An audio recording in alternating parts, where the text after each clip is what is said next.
Una familia musulmana de 7 personas, 4 niños y 3 adultos, ocupaba la chabuela contigua al cuarto de Paul Lambert. El jefe de familia se llamaba Mehboob. Era un hombrecillo reseco y musculado, de unos 30 años, con una mirada intensa y testaruda, bajo unas cejas espesas y una frente media oculta por una espesa cabellera rizada. Su esposa Selima llevaba una piedrecita incrustada en una de las aletas de la nariz. Aunque estaba encinta de varios meses, se ocupaba sin cesar de barrer, lavar los platos, preparar la comida y hacer la colada.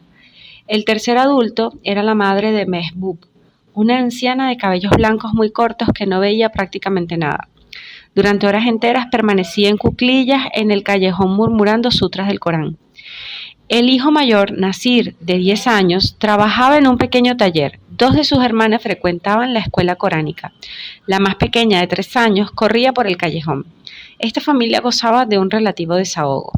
Donde hacía 13 años, Mehboob trabajaba como jornalero en unos astilleros que había al este de Calcuta. Hacía hélices de barco. Su sueldo de 300 rupias representaba una pequeña fortuna en aquel slum donde millares de familias ni siquiera disponían de una rupia por persona al día. Durante varias semanas, las relaciones de Paul Lambert con estos vecinos tan próximos se limitaron tan solo al intercambio de un cortés salam por la mañana y por la tarde.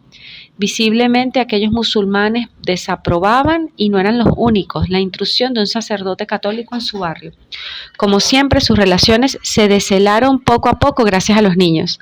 Unas atenciones, unas muestras de interés por sus juegos, una golosina, no se necesitaba más para conquistarlos.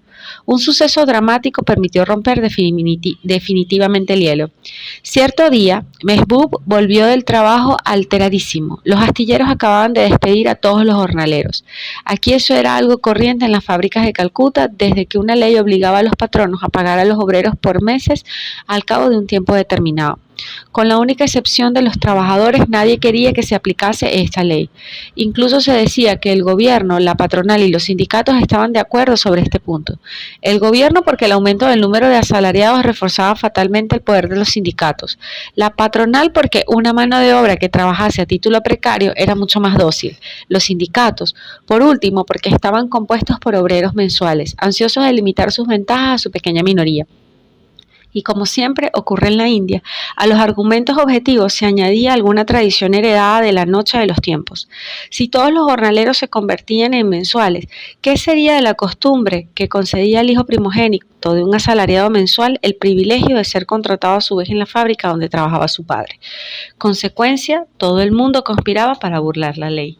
Para no tener que inscribir regularmente a los trabajadores, se les despedía de vez en cuando y luego se volvían a contratar. Millones de hombres vivían así, con el miedo de perder su trabajo en cualquier momento. Después de 13 o 14 años en la misma empresa, cuando ya no era posible seguir aplazando su inscripción regular, se les despedía definitivamente. Esto es lo que acababa de sucederle al vecino de Paul Lambert.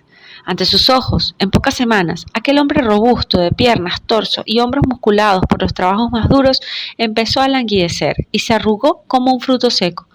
Con el vientre roído por el hambre, se pasaba todo el día recorriendo los suburbios industriales de Calcuta en busca de cualquier empleo. Por la noche, extenuado, volvía al cuarto del cura y se instalaba sin decir una palabra ante la imagen del santo sudario. A veces permanecía una hora entera sentado en la postura del loto, ante aquella cara de hombre parecida a la suya. «Pobre Mehboob», diría más tarde Lambert, «mientras tú rezabas ante mi ícono, yo, en mi rebeldía, increpaba al Señor, como con la agonía del pequeño Sabia. Me costaba tanto aceptar que él permitiera que se cometiesen tantas injusticias». Los 7 miembros de la familia no tardaron en tener que sobrevivir con las 20 rupias, $1.70 que Nasir ganaba todos los meses en el taller presidio, donde empapaba durante 12 horas al día tubos de bolígrafo en un recipiente de cromo. Aunque aspirase durante todo el día los vapores asesinos del metal bajo electrólisis, Nasir tenía un aspecto espléndido, lo cual no era sorprendente. En las familias pobres siempre se reservaba la comida para el que trabajaba. Los otros no tenían más que migajas. Nasir completaba su salario de niño esclavo con las 10 rupias que le daba Paul Lambert. En efecto, todos los días al amanecer iba a hacer cola por él en las letrinas con su cántara de agua y volvía corriendo para anunciarle que ya había llegado su turno. Una noche, después de haber meditado ante la imagen de Cristo, Mehboob invitó al sacerdote a ir a su casa. Esta medía apenas 2 metros por 1,50 m. Los 2/3 estaban ocupados por unos maderos que de día servían de mesa y de noche de cama, recubiertos por un patchwork de trapos. La más pequeña de las niñas dormía entre su madre y su abuela sobre la mesa cama, mientras que Nasir y sus 2 hermanas mayores se acostaban debajo.